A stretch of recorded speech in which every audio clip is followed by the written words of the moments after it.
चलना घूमेला जाबो वो, चलना घूमेला जाबो ना, चलना घूमेला जाबो वो, चलना घूमेला जाबो ना। बैताल रानी के घाटी ला चलना देखेला जाबो वो, बैताल रानी के घाटी ला चलना देखेला जाबो वो। घूमेला जाबो वो, चलना घूमेला जाबो ना, घूमेला जाबो वो, चलना घूमेला जाबो ना।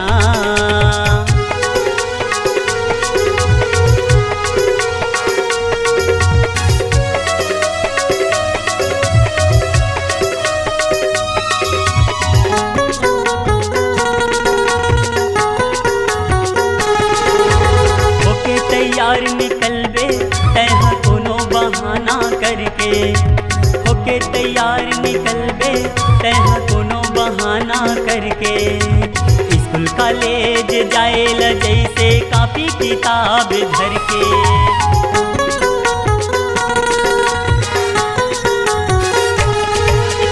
होके तैयार निकलबे तैहा कोनो बहाना करके, होके तैयार निकलबे तैहा कोनो बहाना करके।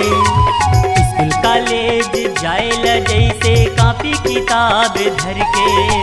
मिलेला जाबो वो, चलना मिलेला जाबो ना, घूमेला जाबो गा, चलना घूमेला जाबो ना। बैताल रानी के घाटी ला चलना देखेला जाबो वो, बैताल रानी के घाटी ला चलना देखेला जाबो वो। घूमेला जाबो वो, चलना घूमेला जाबो ना।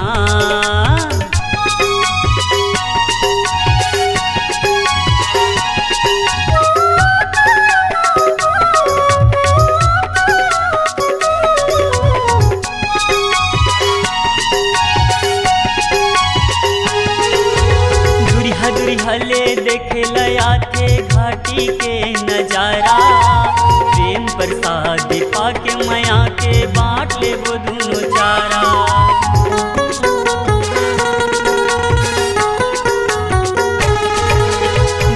दुरिहा ले देखेला आथे घाटी के नजारा।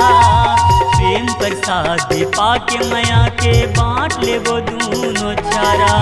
प्रेम प्रसाद पाके माया के बाँट ले वो दोनों चारा। चलना घूमेला जाबो वो, चलना घूमेला जाबो ना, चलना घूमेला जाबो गा, चलना घूमेला जाबो ना।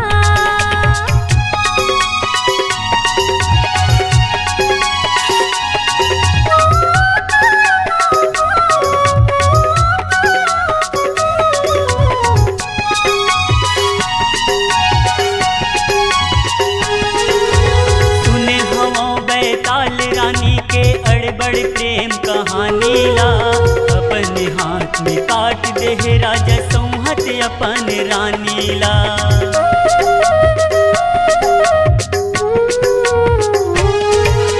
सुने हवा बैताल रानी के अड़बड़ प्रेम कहानी ला।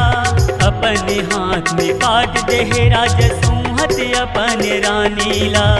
अपन हाथ में काट दे राजा सौहत अपन रानी ला। बैताल रानी दाई के दर्शन कर आबो ना, बैताल रानी दाई के दर्शन कर आबो ना। घूमेला जाबो, चलना घूमेला जाबो ना, घूमेला जाबो, चलना घूमेला जाबो ना।